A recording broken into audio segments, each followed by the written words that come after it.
If we don't learn about the past, we really can't understand the present or make a better future. Theodore Roosevelt is an established figure. His legacy is well enshrined. This project really isn't about him. It's about you. It's about kids. It's about people coming to the Theodore Roosevelt Presidential Library and being reminded that they can take action in the world, that they can be the change that they want to see. Hey everyone, this is Matt Kamen, your host for Nonprofit on the Rocks and co-founder of Envision Consulting, which is a national nonprofit consulting company in executive search and strategy and mergers and board retreats and all of that good stuff. And I'm very excited to introduce you to our podcast producer, Ashley Watterson. How you doing, Ashley? Hey, Matt, I'm asleep because there's just too many things Envision does that you had to list there. I had to tune out and come back in. I know. I fell asleep myself. In truth, it is amazing. And it feels like every time you and I talk, there's more things that Envision is doing to support all the nonprofits out there. Pretty awesome stuff. Thank you. It's one of my favorite things about my job, actually. So I have a question for you. This episode is with Ed O'Keefe, and he is the CEO of the Theodore Roosevelt Presidential Library. And my question is it Theodore Roosevelt or is it Theodore Roosevelt? Well, I'm no historian, but in my understanding of the times that I have heard people talk about both Theodore and, of course, our other president with the same last name, Franklin, I've always heard it as Roosevelt. But then again, there is a saying that says tomato, tomato. And in my lifetime, Matt, I've never heard anyone call it tomato. Have you? No, except for one of our employees who thinks she's Australian. She says tomato, but other than that, no, it is tomato. And it's funny because I know it's Roosevelt, I get that, but it just isn't spelled the right way. No, it's so true. You don't call a moose a mose.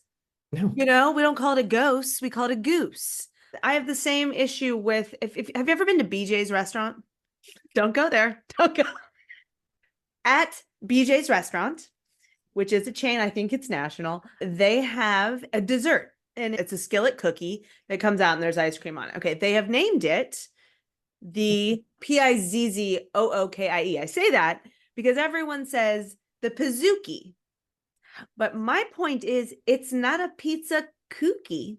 No. It's a pizza cookie, and I call it the Pizookie. I appreciate that. It sounds amazing, and I want to have it right now. And it is amazing, by the way. I'm going to daydream about BJ's. Matt, so I call my dog the Teddy Roosevelt of dogs. You know why? No. Because his favorite thing to do when we go on walks is he will pick up the largest stick that he can find. And I'm not kidding. It will be an entire palm frond one time.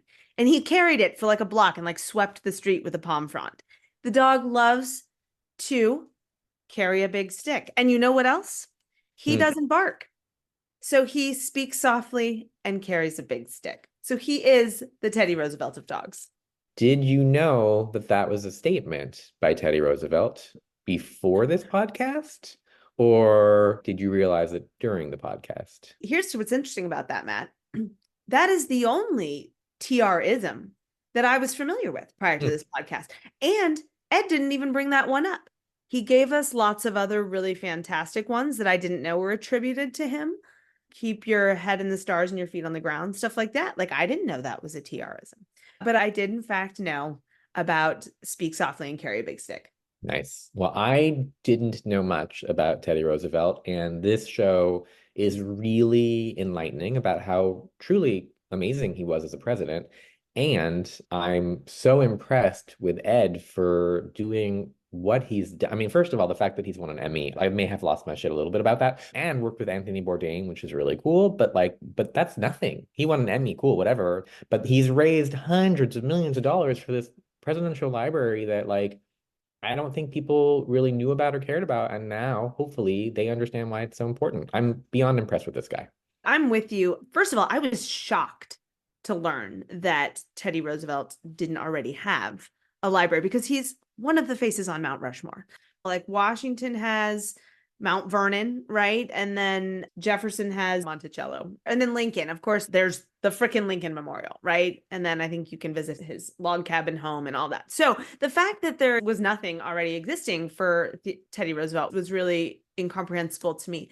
But then, and we'll have to put links for our listeners to be able to see some of the renderings of what the library is going to be. I think what I'm so blown away is just what a tribute it is to his role as the founding father of conservation in this country, and how like zero emissions, zero water, like they're really doing all this stuff. And then it's backs up to the Theodore Roosevelt National Park. So it's very hands-on, very interactive, very much a tribute in name and spirit to his conservation efforts. Yep. Super cool.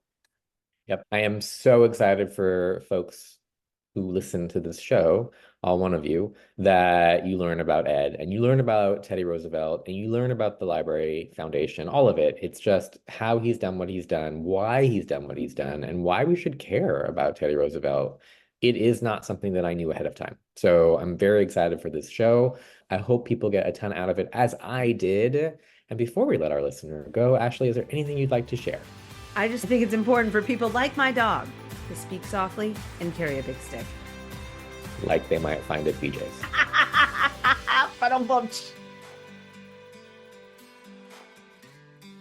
Hey, Ed, how are you doing tonight? I'm doing great. Cheers, Matt. Cheers to you. I want you to know something. I want everybody to hear this to know it is 3 p.m. in LA. Ed is on the East Coast, and I'm like, well, we're going to do happy hour. We're going to do happy hour at 3 p.m. So a very good cheers to you for joining us. Cheers, Matt. Good to be with you. Thank you. And I could use it because it's Monday and it's not been a great quarter. So I am enjoying this cocktail. I'm so excited to talk to you. So Ashley, our mediocre producer, had told me about you and how amazing you are and connected us and has helped me done a ton of research. And as I kind of was saying to you earlier, I never do research on guests, but you are amazing. So I have so many questions for you. And before we start, though, I just want to know, like, and we'll talk about you in a second, but why in the world, truly, should anybody care about Teddy Roosevelt, and why should we be building this museum for years after him? Matt, I love that question because it's to the heart of every nonprofit's purpose. Why? What is the impact you're making, and what is the change you want to seek in the world? In our case, in the Theodore Roosevelt Presidential Library, if we don't learn about the past, we really can't understand the present or make a better future. Theodore Roosevelt is an established figure. His legacy is well enshrined. This project really isn't about him. It's about you. It's about kids. It's about people coming to the TR library and being reminded that they can take action in the world, that they can be the change that they want to see. And the central driving point of Theodore Roosevelt's philosophy was to get action, to make change, to get in the arena and to take part in your community or in whatever cause you deeply believe. So that's why we're building the Theodore Roosevelt Presidential Library in the Badlands of North Dakota, where TR came and lived as a rancher and a cowboy for the better part of 2 years and lived what he later called the strenuous life. It's a beautiful, beautiful place. I'm so confused. Like, look, I was a history major at UCLA, but to be perfectly honest, like, it's not a real major and I never went to school. So I should know this, but like, this guy is on Mount Rushmore, right? 5. Yep. Top 5. Why does everybody else have a library? Some not great presidents. And like, why doesn't he have one? So the simple answer is that Theodore Roosevelt predated the presidential library system. It actually began with Franklin Delano Roosevelt, who was a distant relative of TR. The easiest way to explain that relationship is that TR was Eleanor Roosevelt's uncle. But nonetheless, Herbert Hoover had built a presidential library, even though he was out of office at the time. And so really from Hoover forward, every president has a presidential library. When TR died on January 6, 1919, he was 60 years old, and he was the leading contender for the Republican nomination in 1920. So it would be as though the leading candidate for the presidential nomination and very likely to be president was suddenly gone. And so there was a rush to memorialize TR. Congress passed the Theodore Roosevelt Memorial Association Act, the only time in U.S. history that Congress has passed such a law. They didn't do it for Washington or Jefferson or Lincoln. only Theodore Roosevelt. And so there were a whole bunch of efforts to memorialize TR. That they preserved Sagamore Hill, his boyhood home, which has now become a National Historic Site under the supervision of the National Park Service. They recreated his boyhood home in New York City. They established a national park in North Dakota. At first, it was a memorial park, and in 1978, it became a national park. Theodore Roosevelt National Park is the only park named for a person, let alone a president. So it's a long history of tributes to TR, but never a presidential library until now. Got it. And I want to talk about you because I think your history is really interesting. But before we do, why in the world do you care? I mean, this is a huge project you're undertaking. So why do you care about this? Well, I mean, I really do think that Theodore Roosevelt is one of the greatest figures in American history. He kicked open the door to the American century, and I think history doesn't repeat, it rhymes. If we don't learn about history, we are condemned to repeat it. I talk a lot about how, in Theodore Roosevelt's time, there was advent of new technology changing the way society interacted with one another. There was a rush of new immigration changing the composition of the country. There was a debate about America's place in the world. Were we an isolationist country, or we were going to expand onto the world stage? There was conversation about the changing economy, right? It had been an agrarian society, and all of a sudden industrial jobs were changing work and cities and rural life. What does that sound like, right? It sounds like today I could take all of those issues, technology, immigration, social change, economic inflation, all of these issues existed during TR's time.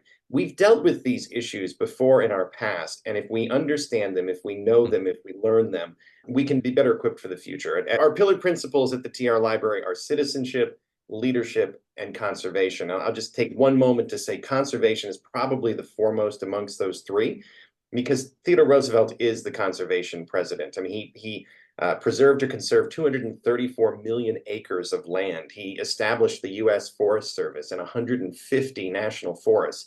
He doubled the size of the national parks. He created the first game preserves in the nation, bird sanctuaries. These things didn't exist. When Theodore Roosevelt proposed his first conservation bill, the Speaker of the House said, "There will not be one dime for scenery."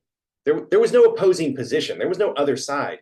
It was, what is conservation? That doesn't exist. So he looked out 100 years into the future, and he did things that have affected his children and his children's children, right? And that's what we're trying to do at the TR Library. It's going to be the most sustainable institution in the world upon opening. Zero energy, zero waste, zero emissions, zero water. It is a tribute to this sustainable legacy and looks into the future and says, you need to take part in this world to make change. So as much as it is about Theodore Roosevelt, it's really his philosophy that we want people to embrace and evolve. I love everything that you just said. I mean, I can't wait to go visit it. By the way, the pictures look amazing of what you're building.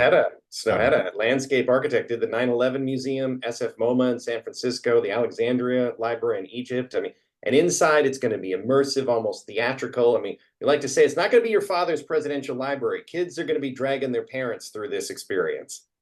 I love that. I did want to make a political joke about, hey, I wouldn't be so upset if we didn't have a Republican frontrunner in this election, but I'm gonna save that. I'm gonna move that to aside because I know nothing you do is you're all apolitical. I'm gonna just We're a nonprofit, apolitical, non-political organization. We preach. I'll say this. What's really interesting about Theodore Roosevelt is TR is like a Rorschach test. What you see in him says more about you than it does about him.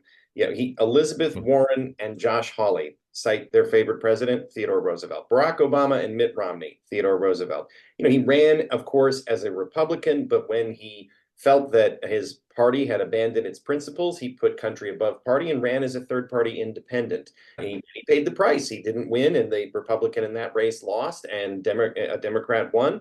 And then he came back, and as I said, would have been the leading contender for the nomination in 1920. So, he's a very interesting figure because even in these divisive times, he tends to bring people from all perspectives together. can't, You couldn't get any further apart than Elizabeth and Josh, right? Yes, and we just proposed a federal appropriations bill in Congress, and the co-sponsorship ranges from Barbara Lee there in California to the most conservative members of Congress. This is the third least productive Congress in the history of the United States. We're in a nonprofit. That's not a political statement. That's a fact. You could look it up. And in this rather unproductive Congress, the one thing people seem to agree on across the political spectrum is Theodore Roosevelt. That tells you something. We need historical figures that that bring people together, that remind people of the greatness of the country, flawed as it may be in its history and origins.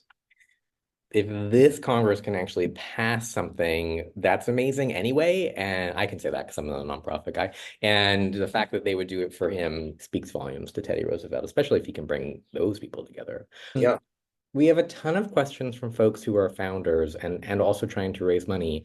And, a lot of it has to do with why in the world you left for profit for this. And so before I ask you any of the questions from our audience, I'd like to know. So from what I understand, you started in media, you worked with Anthony Bourdain, which I really want to know about. So why go from this world that you were in to all of a sudden this project? Can you walk us through how in the world this happened? I'll just start at the beginning. I spent 20 years in media.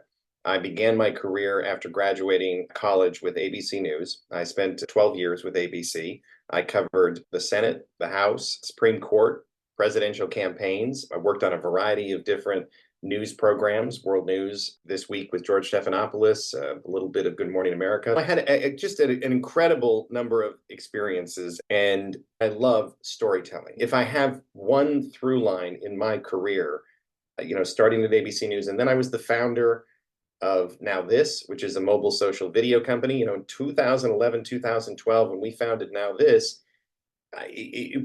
we were going to where the audience is and telling stories in their vernacular, the way they wanted stories to be told. Now This was the first company of any kind to use video on Instagram. I mean, think about that. Obviously, it's an enormously powerful platform. We were doing that when they had a couple million users, not the billions that they have now. We were experimenting with how to do news on social media, which of course has become the dominant form of communication in our era. But we were at the forefront of that experimentation. And then when I moved to CNN, I came on board to basically do what we were doing at Now This, but within a much larger entity with global reach. And so my job ranged from CNN politics to CNN business to style, travel, CNN Arabic. I got to travel the world and open new bureaus. And yes, I got to work very fortunately on what I'd like to describe as the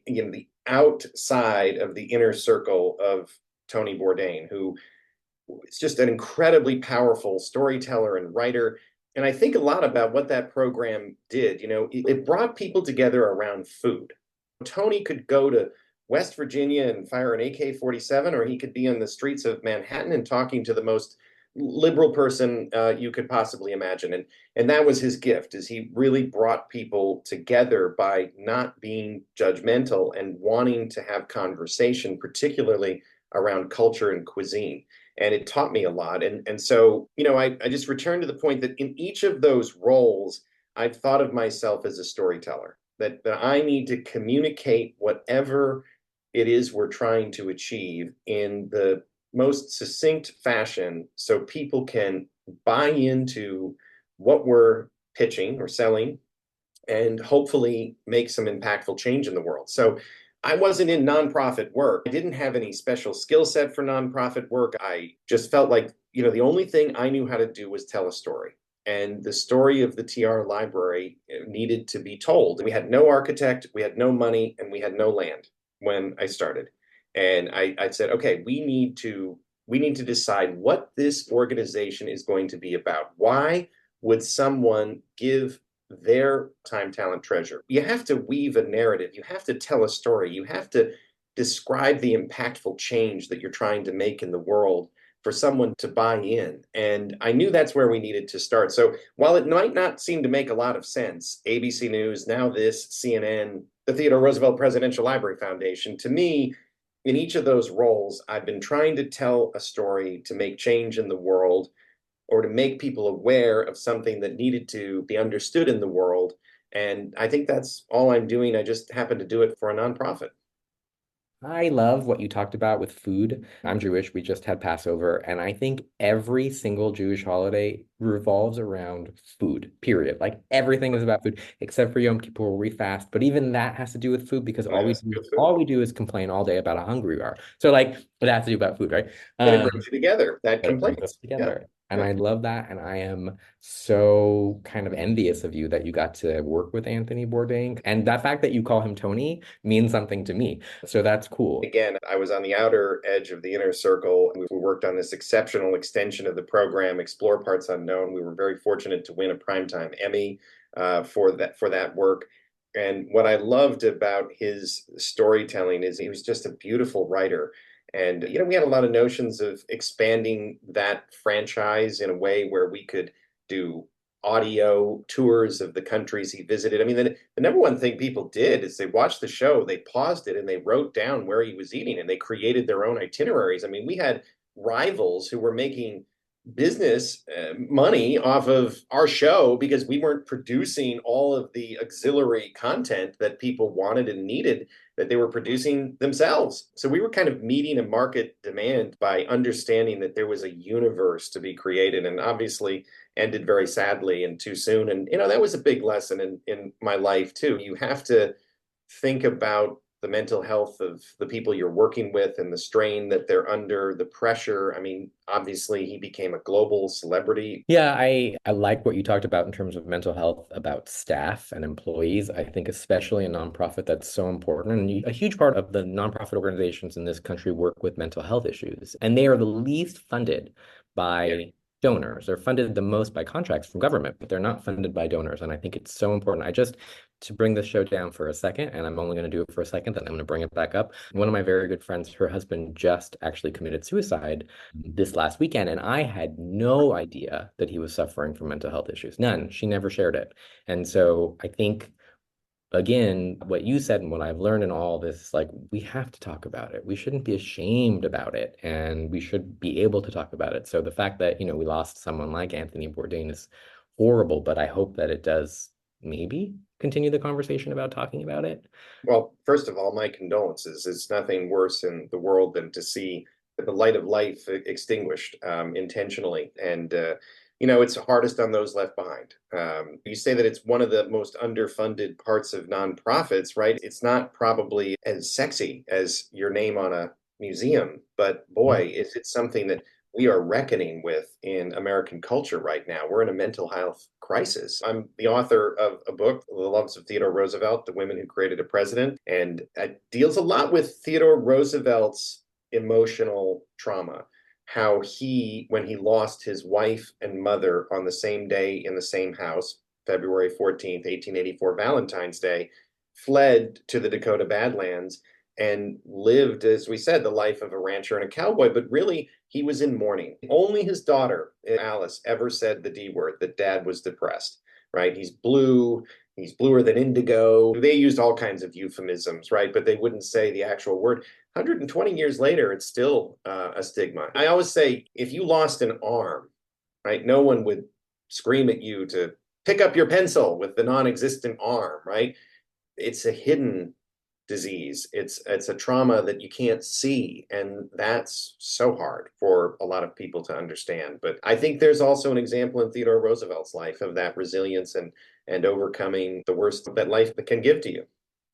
So I think when you are done with this project and you've built it, and we're going to get to your book in a second, I think you need to actually take over a nonprofit that works on mental health. That's what I think. That's what I'm hearing out of this. I think we need you in mental health. Can I just back up for 1 second? Sure, let's back up. Where's your Emmy? Like, it should be behind you. It should be behind you on the camera. Like, where's your Emmy? The Emmy is in the house. It is not in the office. It's not in this room. I heard funny stories of like people with Oscars or such and where they keep them. And Richard Dreyfuss had the best example. He keeps his Oscar in his refrigerator.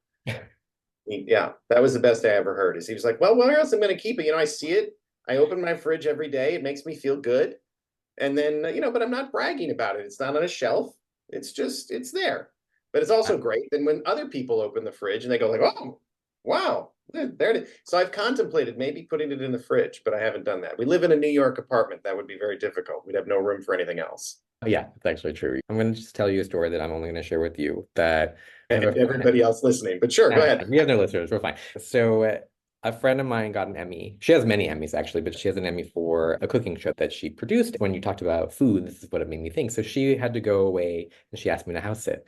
And what I did immediately was I took that Emmy, one of the Emmys, and I brought it to my house and I put it like in the front window. And I lit it, like I lit that thing. So anybody who walked by thought I had an Emmy. And it's like such a gorgeous trophy. So I'm going to tell you, Ed, that like you should 100% be full of yourself. You got a fucking Emmy, and it should be in your window in the front of your building for everybody who walks by to see. That's what I think you should do. Yeah. Now, I hear you. I don't think my wife would agree. I need to reach out to your wife and say, hey, you really don't want the Emmy shown off, but I'll show it off for you. You can show it off. Sure. Matt can have it at his house. Absolutely. I think we're going to title this show just The Emmy. My colleagues will be like, oh, you've got to be kidding. But now he's doing it again. So I have a few questions, but the last thing I want you to tell us is how did you find or they find you to take over this organization?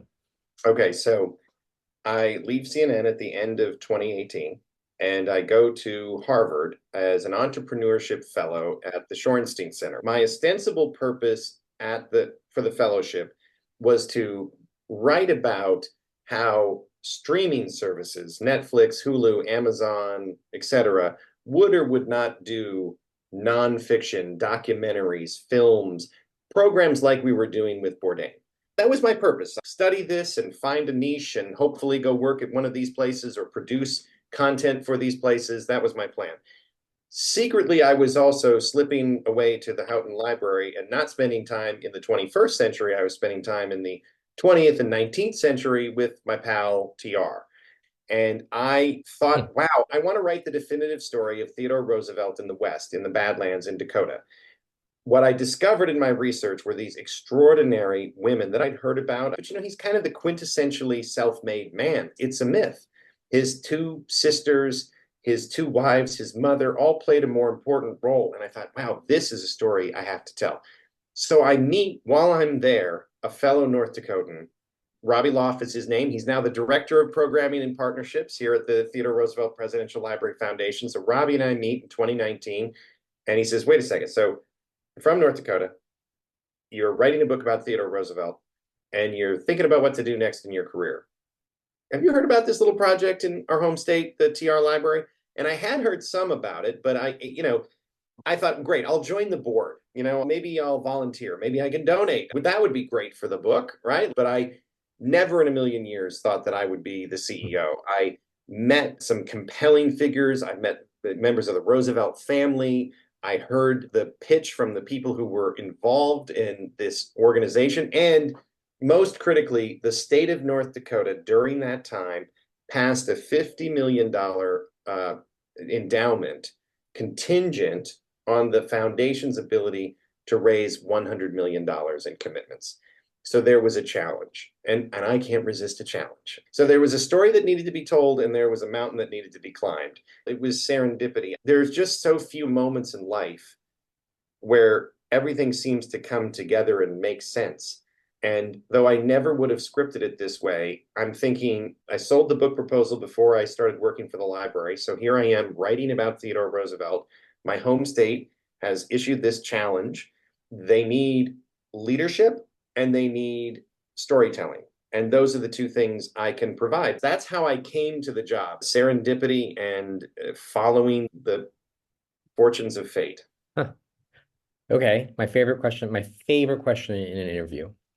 All right, Ed, would you rather be lucky or skillful? And you can only pick one. It's better to be lucky than good. I say it all the time. Mm-hmm. I mean, life is luck. I mean, fortune favors the prepared. It's 99% preparation and 1% perspiration. I do think that these things are true. You have to be ready to be lucky. And when you're lucky, you've got to take advantage of that moment. And when you're unlucky and when things aren't going your way, as they inevitably will, you can't say that that's it and give up. Persistence and resilience is the key to any success I've ever had. But yeah, better to be lucky than good. I agree wholeheartedly. And of course, like when people are interviewing, they're like, oh, I'd rather be skillful. And it is luck. If you hadn't met that guy at Harvard, you wouldn't be where you are, right? If I had shut that door or closed off that conversation or been unwilling to envision a different future, and it was scary. It was very scary. We had no money, no architect, and no land. Those are serious things. When I came in, I was employee number one. The effort had started in 2014. So the foundation had existed for 5 years. There was an effort to build a presidential library at Dickinson State University in Dickinson, North Dakota. Very well-intentioned and well-meaning group of committed North Dakotans who had a vision for what this would be with an academic institution in Dickinson. The plan was changed before I got there to move the location to Medora, North Dakota. It caused a lot of tumult in the organization, and I came in sort of free of all that. I didn't have anything to do with any of those decisions, so I could deal with now, and I could say, look, okay, first things first. We have this challenge. If we raise $100 million in commitments, we get a $50 million operational endowment. That's a huge opportunity. And I do think that's a lesson for other nonprofits, right? I mean, challenges, matches, going to the state and saying, look, I can achieve X if you can do Y, really putting something out there for the donor, the benefactor to have impact and to see the result of that impact very quickly. The audience was primed in North Dakota. We are a global project with proud North Dakota roots. We've got donors from all 50 states, 7 different countries. TR is a global figure, but of course it began at home. Most of that 100 million came from people who had heard something about the project, and they really just needed the assurance of a vision and a plan. I say all the time, nonprofit is a tax status, not a business plan. I don't come from the nonprofit world. To me, if you don't make your numbers, you get fired, right? You have to move on. I think there's nothing better than being able to go back to a benefactor and say, you gave me X and we made that manifold to Y, and therefore the impact is Z. I mean, whoa, now they're doubling down, they're investing again. Most of these people are not wealthy by accident, right? They have made their fortune oftentimes with hard work and luck and a lot of pluck. And so they want to see a return on their investment. And if you look at a nonprofit as an opportunity to not only make an impact, but to go back to those benefactors and explain how their investment made your organization better, they're going to come back and give more. Agreed. I'm going to remember that I have a question for you later. Let's see if I'm a good host now that I've been drinking some more brown. But I think that that's what makes you a good nonprofit leader, is that you have to remember the for-profit piece. Like, no nonprofit survives if they don't make money at the end of the year. It is what it is. Like, it's a misnomer to me. Nonprofit is a misnomer. Like, you have to make a profit or you can't survive. So, and it is the bottom line, and it is the dollars, and it is the return. It's all the things. So I think it is important to have somebody who understands that taking over a nonprofit. Absolutely. So the thing we did first is we put all of our ideas into what we call the TR Library Story Guide. And it really lays out our pillar principles and our vision. And it says, this is our mission, these are our values, this is what we want to do. And we hand that to donors at the very beginning of a conversation. We give that to every member of the team that comes on board. We organized the design competition with Snøhetta during the pandemic. I mean, we were scheduled to send out the request for qualifications, which is the first step in the design competition process, in March of 2020. The world shuts down, the pandemic hits, and I'm separated from my team, communicating virtually. And we said, well, hell, it's Theodore Roosevelt. We got to move on. We got to move forward. We issued the request for qualifications in the middle of the pandemic. Architectural firms from around the world received that RFQ, and they suddenly were without work. They suddenly were separated from their teams. So the projects they were working on were on hold. The whole world was uncertainty, and this project comes into their lap saying, we're going to move forward. We brought all the architectural teams in the competition out to North Dakota, not once, but twice, in May and August of 2020. And we did it because we knew if we kept going, we would prove our resolve and commitment to this project in the name of a person who embodies resilience. You have to practice what you preach. I mean, if you say you're going to be the Theodore Roosevelt Presidential Library, by God, you better be resilient and keep moving in the face of any obstacle. You know what's interesting? The last pandemic was the Spanish flu, and that was at the end of World War One, right? Do you have any stories of Teddy Roosevelt at that Well, he time? died in 1919, so it was kind of the tail Hmm. end of that. But yes, he would have been alive. Again, history doesn't repeat, it rhymes, right? I mean, that we've had pandemics. That one was a particularly deadly global pandemic, and there was no vaccine, right? There was no Operation Warp Speed to produce the miracle that was and is the vaccine. And that's where, again, I feel like we're not building a presidential library. We're building a time capsule to the past to teach us lessons about the future. Hmm. And we as a country, at only 223 years old, have to remember we're the oldest living democracy in the world at this point. And what did Winston Churchill say? If it's the worst form of government except for all the others, right? And we forget we're Americans, and we embrace our differences, and the diversity of this country has always been what has made us unique. We're the only country you can really point to that is a diaspora of every other part of the world coming together for opportunity. And Theodore Roosevelt embraced that. He wasn't perfect. As I said, we are building this library in the 2020s, not the 1920s. That means we can humanize, not lionize this figure. We've spent a lot of time, for instance, with the indigenous tribes with whom we share geography in North Dakota, and a lot of hard work going into conversation and listening to the perspective of those groups that want to tell their own story in their own words and are excited about the opportunity for tribal tourism that might result with more people coming to the state. But of course, they wouldn't build a library to Theodore Roosevelt. That's not their hero. And that's okay. If this can be a figure that brings us together and we can have hard conversations about the past, then maybe we can survive into the future together. I hope so. I definitely hope that that's what this does. Okay, so I have some questions from the Okay. audience that I All need right, to let's do it. you, Ed. I'm So, excited for questions from the audience. I like this. all right, so the first one, which I'm very excited about, is from a guy named Greg from North Dakota. That's why I was really excited to ask you this question. Hello, Greg. Yeah, hello, Greg. So Greg asks, I have a nonprofit that I really want to start, but I also have a phenomenal job that is paying my bills. And it requires me to quit my job and work full time on my nonprofit with no guarantee of payroll. What should I do? How did you know? Well, one of my other precepts, no risk it, no biscuit. I don't think you'll ever regret following your passion in your heart.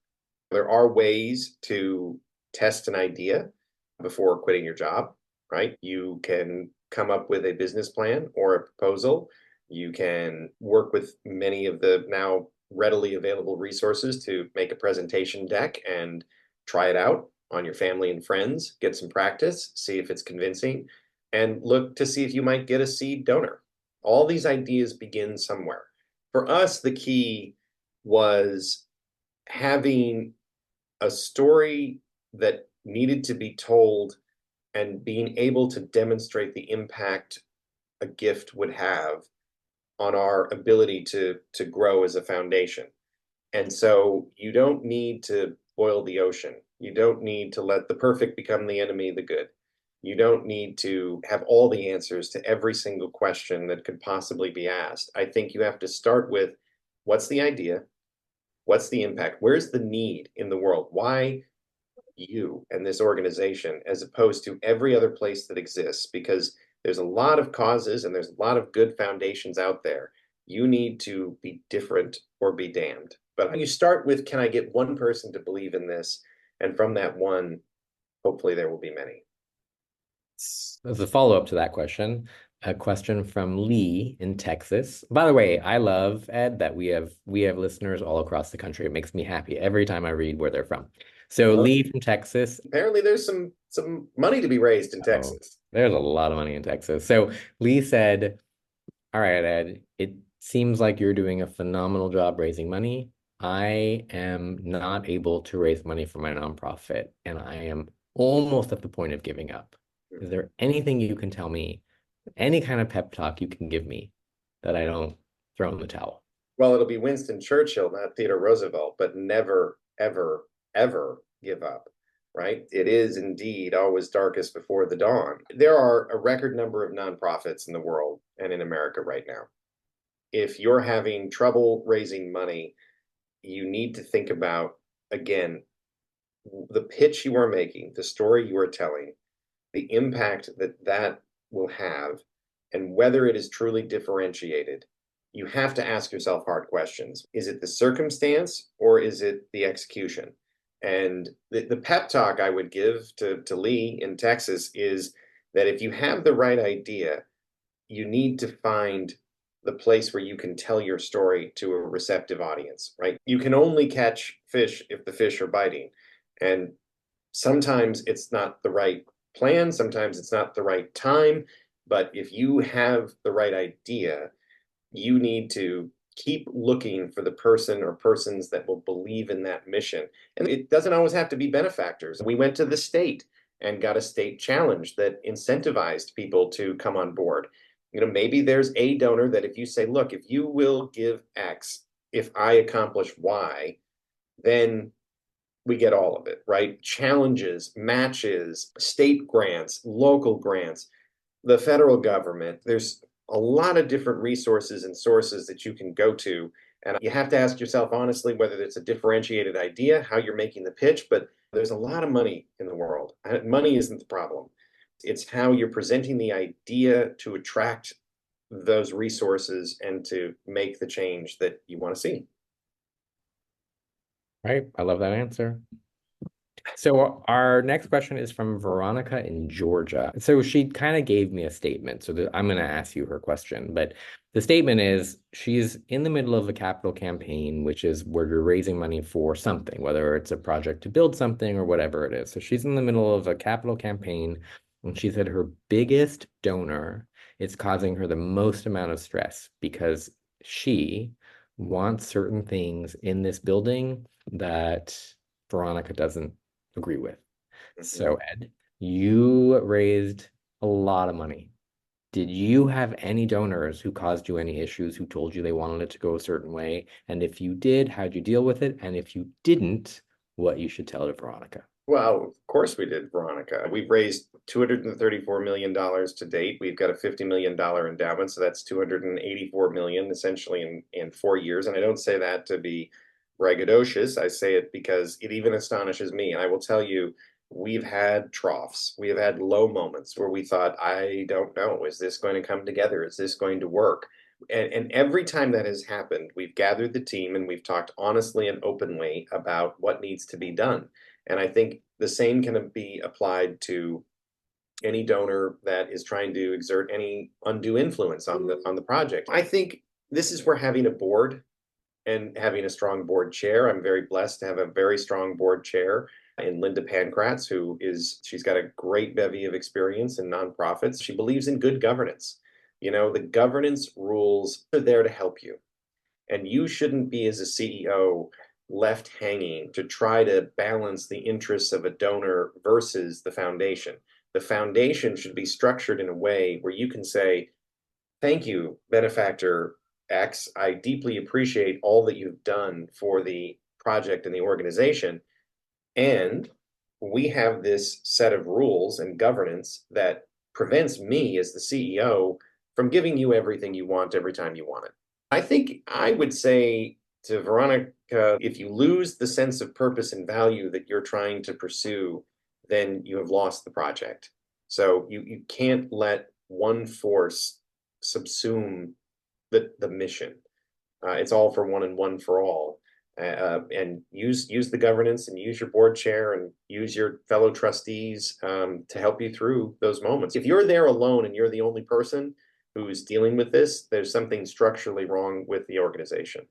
Yep, 100% agreed. At some point, the hardest thing to do is to turn away from a major gift, but sometimes you have to. There's no other way around it. So, Ed, you come from for-profit. You are not a nonprofit guy, and you raised an enormous amount of money from a for-profit guy coming into nonprofit. And I'm assuming you've never been part of a capital campaign before. So, how in the world did you figure out how to raise so much money? And Like, again, so many of our listeners, so many of our founders, and I've interviewed other founders, right? So can't figure it out, don't know how to do it. How did you figure it out? Well, I didn't do it alone. I mean, I'd love to take credit. I'd love to say, oh, well, here's what I did, and magically it happened. I mentioned Linda Pankratz, my board chair. I've been on this ride now with a wonderful chief development officer, Dan Muse, who has way more experience in fundraising than me. We've got an incredible team. I've got a fabulous director of design and construction, Ken Vian, who instills confidence in everyone. I've got a wonderful community relations manager, Amy McCann. I've got a fabulous partner in Robbie Loft, the director of partnerships and programming. See, now I'm naming names, so I've got to name everybody on staff. But every time we've needed a resource, the resource has appeared before us. I'll tell you this, my management style is to hire good people and to give them the bandwidth, the budget, and the power to do what needs to be done. I'm not a micromanager. I will articulate the vision. I can communicate the vision. I can hopefully go sell the vision, but I want my team to build this organization with me. So it has not been it has been team the whole way. The board, the Roosevelt family, the team members I just mentioned, and then some. And as we've succeeded, we've been able to attract more and more talent to the organization. We want Diane Andelsek, who's built the Museum of Pop Culture, MoPop in Seattle. Robbie Loft was working for McKinsey before he joined us. We've attracted an amazing board. David Vela, the first Latinx director of the National Park Service. Ted Roosevelt V, the great-great-grandson of Theodore Roosevelt himself. Kim Roosevelt, a constitutional scholar and UPenn professor. I mean, just an amazing board. These folks that have come together from all walks of life with different experiences and backgrounds, with different skill sets, and they offer guidance, perspective, and they're the connectors, right? I don't know all the people in the world with the capacity to give. You need people who are willing to put their reputation on the line, to make an introduction to a friend, to say, hey, Matt, I've given to this project. I think you should take a look at it. Or I think this is worth your time. Will you listen to what they have to say? That's how you raise money, right? I mean, that it's people vouching for the idea with other people, and then it builds on that success. And that's way beyond one person. We will be right back. Are you a board member, a challenged chairperson, or an exhausted executive tired of training and retraining and, well, you get it. Fear not, we've got the remedy you never knew you needed. Introducing Cause Coaching by Envision Consulting, because even boards need a little therapy sometimes. After countless hours of decoding the board member enigma with hundreds of nonprofits across the country, we proudly present a subscription-based board recruiting and development tool that's even more brilliant than our last brainchild, CauseCupid. Picture this: personal coaching sessions that make your board problems shrink faster than your inbox after a spam purge. Live training sessions that are more helpful than GPS in a corn maze. Video and resource libraries so extensive, they'll make your Netflix queue jealous. And if that's not enough, you'll also get exclusive access to CauseCupid Mixers, the board matching equivalent of FarmersOnly.com. Subscribe now to Cause Coaching and watch your board transform from a group of ineffective amateurs to a powerhouse team of nonprofit virtuosos. Visit envisionnonprofit.com and let the journey to excellence begin. Warning: side effects may include increased productivity and efficiency, enhanced fundraising success, improved governance, stronger relationships, adaptability to change, and talent attraction and retention. And now back to the show. So, by the way, if you failed to mention one of your board members, that's it. You're going to get yelled at next week. You just know that, right? Yeah, we have 14. So I think I said 14. Yeah. I think you got most. Don't let me give you such All a right. Don't let me give you such a hard time. So I want to talk about recruiting for 1 second, because I am a recruiter and Love recruiting. we do interviews. So let's talk about you. So you came into a nonprofit from never having been a nonprofit before. So 2 questions, just like two questions about this. Had you ever sat on a nonprofit board of directors? No, no. Okay. If they had recruited for this job, I don't know that I would have gotten it. That's my question. So what if you got this job and there are a lot of other people who are a nonprofit who could have? So speaking to people who are looking for jobs like what you have out there, is there any advice that you can give that can help them be prepared or qualified or whatever it is to take over a nonprofit? Speaking from a guy who comes from for-profit. I know it's going to sound a little trite, but if you find something you're passionate about, you'll never work a day in your life. It's when you're going for a job that isn't actually a good fit that I would imagine, you're the recruiter, Matt, not me, but I've recruited a lot of people to a lot of jobs. I mean, we hired, I don't know, probably over 100, maybe more people at CNN in a variety of different roles in 5 years. And I always looked for passion. I always looked for a belief that they wanted to do this and they weren't just trying to do this, that it would be a good job or it would look good on their resume or they were going to stay a couple of years and blow out of town. I wanted them to really want it and to be a part of a team. That's how we've recruited everybody in every role that we have here at the TR Library. I have a friend, and he was going for a job at a company that truly was his dream job. And he called me and said, if I get this job, working on something I'm passionate about and I love so much, will I ruin it? Will it be ruined for me? And I said, wow, that's an interesting question. Nobody's ever asked me that. There are definitely times over the past 4 years I would like to talk about anything other than Theodore Roosevelt. Like I took my passion and my personal interest in history and I turned it into my life. And sometimes I go, wow, that's now I need to talk about something else. Like what's a good movie? Or what do you think's going to win the Oscars or the Super Bowl? Anything. But, I said to him, no, if you love it, if you're passionate about it, if you eat and breathe it and sleep it, and you think that this is something that you really want to do every day when you get up, you'll still be the BS that comes with it. There'll still be a bureaucracy. There'll still be frustrating moments. But boy, you're going to be happy that you're going to be on a very different trajectory than doing something you don't like for money or for prestige or for honor or for whatever purpose you do it. So I think if you're passionate, if you really love it, that's what you were meant to do. And that's why you're so good at it. It's true. I fully agree with you that passion scans, and I hate it when people bullshit me. Like as a recruiter, I know the answer. I know the deal. Like don't BS me. And so I agree that passion matters. It just does. So that brings me to the last question from our public that I want to ask. You're writing a book in the middle of raising hundreds of millions for this library. And so Alan from New York City asked, my life is working on this nonprofit, and yet I have a wife, I have kids, and I need to spend time there as well. Now, this is for you, Ed. How do you do everything that you're doing, book, nonprofit, all the things, and have a life? I found a portal into a fifth dimension where they are 36 hours in a day. So it's very simple. I am a workaholic. Probably the worst person to ask about work-life balance. You should ask my wife that question and you'd get an honest answer. I have an extraordinary partner in my wife, Allison. She takes the bulk of the responsibility when it comes to our children.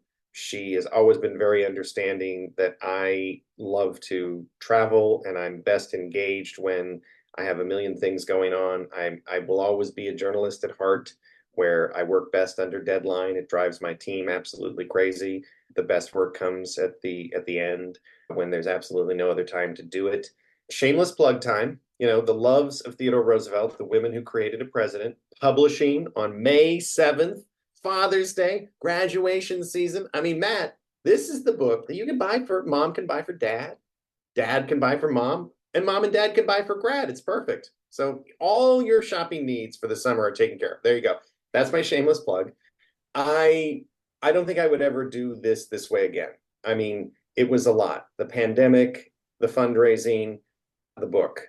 right? Like something's got to give. I'm very glad that the book is done and it's going to be out there and shared. It wasn't enjoyable to do this all at the same time. So to Alan in New York City, I can only say that the moments that you take with your family, where you purposefully separate from the thing you are also passionate about, which is perfectly acceptable that you are as passionate about your work as you are everything else in your life, including your family. That's okay. You can do that. But I think you will be re-energized and restored. I have to remind myself that I get rejuvenated by the love of family and friends. We just did the first pre-publication event for the Loves of Theodore Roosevelt in Fargo at this lovely independent bookstore, Zambros. And, there were my teachers and my parents and friends and family and my wife and my kids flew out and we had a whole lovely weekend together. And my heart was just filled with joy, right? It's an accomplishment to write the book. I'm very happy to have the Loves of Theodore Roosevelt out in the world, but I'm also pretty happy to have some time back with my family. I I'm sorry, Ed, but you wrote a book. Like that to me is like this crazy, it is a big book. I'm always so impressed by folks that I interview on this show and all the things that people are doing in the world, in this country to make everything better. And I am telling you this as a nonprofit guy, like I've always been a nonprofit guy through and through. Thank you from the nonprofit world anyway. Thank you for doing what you're doing. We could not do what we do without people like you, and I appreciate that. My name's on the front of the book, but it's everybody who's in the acknowledgments who's responsible for the book. I get the credit once again, but you will never accomplish all that you can if you think you have to do it alone. I didn't. And that's not humility. That's actually advice, right? If you don't rely on your parents, your brothers, your sisters, your colleagues, your friends, your teammates, your editors, whomever it is, if you can't say, I need help, I don't know how to do this. Here's what I said when we started fundraising. I don't know how to fundraise. Can you help me? Can you teach me? What do you know that I don't know? I need to learn it. And then you know what people do? They tell you. They love telling you. When you say, I don't know how to do something, and you let somebody share their knowledge with you, they feel great and you learn. And so don't ever think that you have to do it alone. That's the surest way to fail. 100%. That's another question I like to ask in interviews is what is the learning curve and how are you going to rely on your board to help you in those areas that you don't know? And that's so important. So I appreciate Absolutely. it. Thank you so much.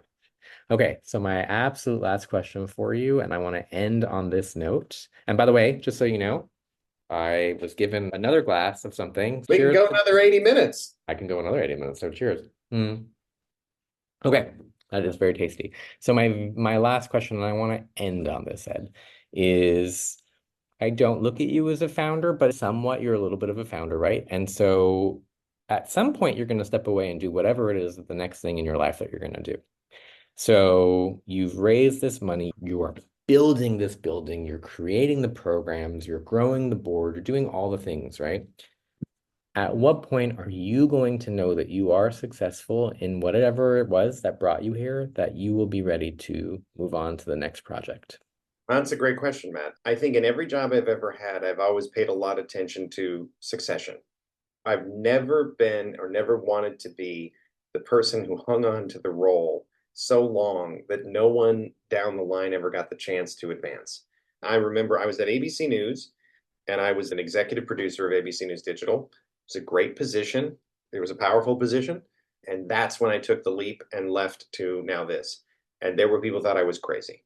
I mean, that's just insane. Well, you climbed that ladder, you got to executive producer, and now you're going to jump. And I remember thinking that the people that would have the opportunity, my assistant managing editor becoming the managing editor, the assistant to the managing editor becoming the assistant managing editor, right? It had a whole transformative effect of all of these people getting new opportunities because I got out of the way. I do think that you can stay up at a place too long. And I've always thought I thrive on the diversity of new opportunities. Sometimes I've left projects because it was my choice, and sometimes I've left projects because it wasn't my choice, right? And it's no fun to leave before you're ready to leave, but oftentimes even those circumstances have turned out to be fulcrums or turning points in the journey. I want to get this institution open. I want to get the best people we possibly can in to run it.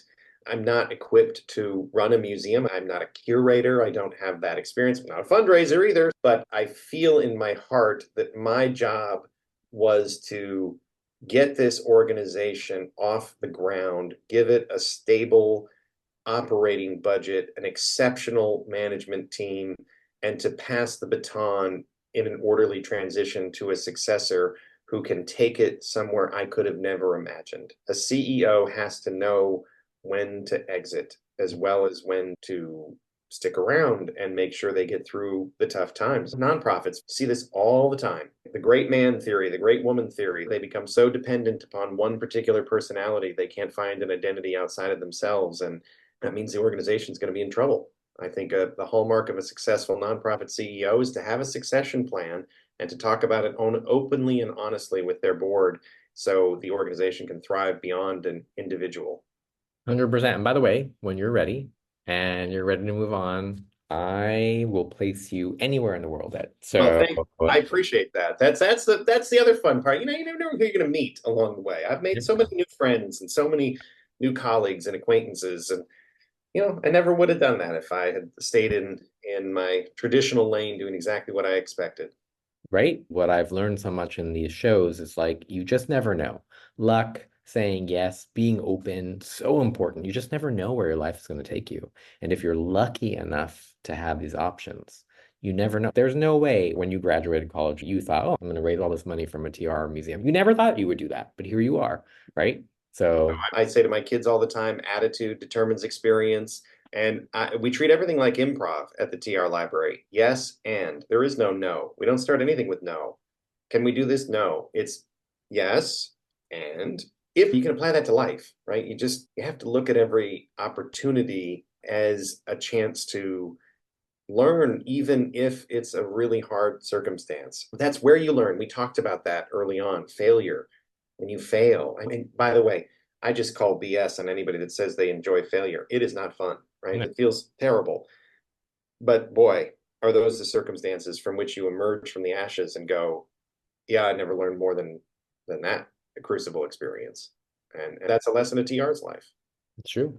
So I would like, first of all, also nobody can see this, but I can. I want that sweatshirt. He's wearing a sweatshirt that actually is the name of the organization. I kind of want that. I think it's kind of cool. Absolutely, right? With merchandise, man, there's a revenue opportunity. I mean, come on. LeBron James puts in the arena on his shoes before every game. When he broke the NBA scoring record, who'd he cite? Theodore Roosevelt. Miley Cyrus, she's singing at the Grammys. Look at her forearm. There it is in the arena. Brene Brown, her entire philosophy of vulnerability in the arena. I'm telling you, we got a revenue opportunity here. Theodore Roosevelt, very relatable. Telling you. All right. So, Ed, before I let you go, because I have asked you all the questions from the audience, is there anything that you want to leave with our audience all across the country and actually all across the world, because we do have listeners across the world? Is there anything that you'd like to leave the listeners that I did not ask you? Well, why not end with some TRisms, right? I mean, believe you can and you're halfway there. Keep your eyes on the stars and your feet on the ground. The reason we remember Theodore Roosevelt is not necessarily because he doubled the size of the national parks or he helped create the Panama Canal or he basically invented conservation along with the academics that were pushing the concept in his era. It's because of this optimistic, can-do, get in the arena spirit that you can be the difference you want to make in the world and that it starts with you. That's what nonprofits are about. Nonprofits, I don't even like the term, right? Because it's not about the money that you make or don't make. It's about the difference that you want to see in the world and the action you're taking to get there. Hopefully, if you're a for-profit organization, you're thinking about that too, right? And we just happen to be organizations that gather interested people that don't see something that needs to change in the world and they want to change it. And that's what I hope people will take away is that they can be the change they want to see in the world. I love that, Ed. Thank you very much. I am so impressed that you are building this building, that you've done so much and all the things that you've done. and I appreciate it. And where can our public find your organization if they want to go online right now, either make a donation or schedule a visit at some point in their lives, or they want to retire to North Dakota? Where can they find you? trlibrary.com/donate.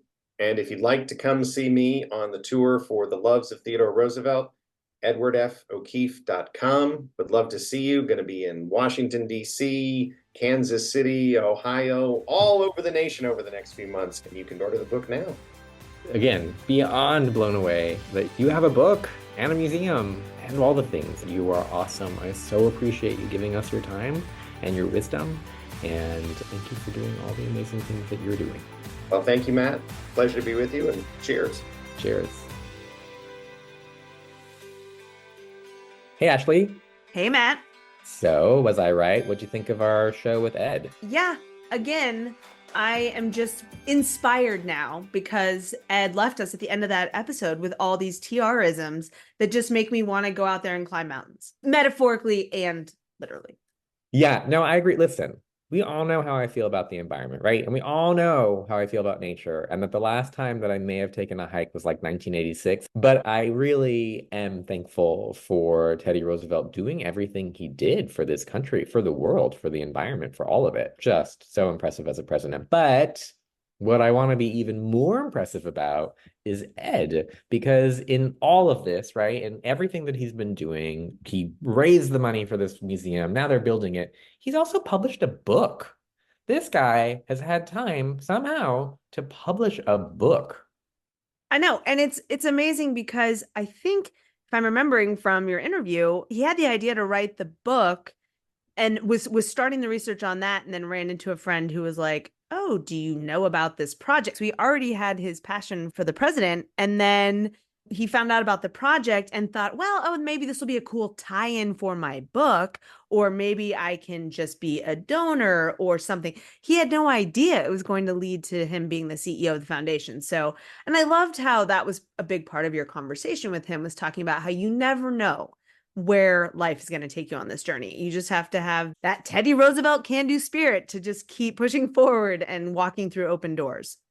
100%. And what I would love is anybody who listens to the show, it'd be awesome if you did your research and learned a little bit about Theodore Roosevelt. But then also, if you're interested, The Loves of Theodore Roosevelt, this book that he wrote, is like so much fun. There's probably lots of books out there about this pretty well-respected, well-known president, but I loved that Ed took the angle of talking about the women that supported this guy, which I think for a guy who's like the epitome of masculinity, to know that he was really propped up by these women, pretty cool. Like I said, I am beyond impressed by the president, but I'm also beyond impressed by Ed sharing this story. So thank you to Ed for joining us and sharing his story and the story of Theodore Roosevelt, and just, winning an Emmy. That's it. I'm going to end the show on winning an Emmy, and how badly do I want one? Okay. And on that note, Ashley, is there anything else that we should share with our listener? As always, Matt, people can find more about our show, including links to the Theodore Roosevelt Presidential Library and the Loves of Theodore Roosevelt, the book, on our website, envisionnonprofit.com. There's also tons of stuff on there about what Envision is doing, the myriad things that we talked about at the top of the show that Envision is doing. So people, check out our website. You can also find a YouTube cast of our show. So not only are we on all the podcast platforms, but we are on YouTube as well. And you can message us or find us on Instagram at nonprofit_on_the_rocks.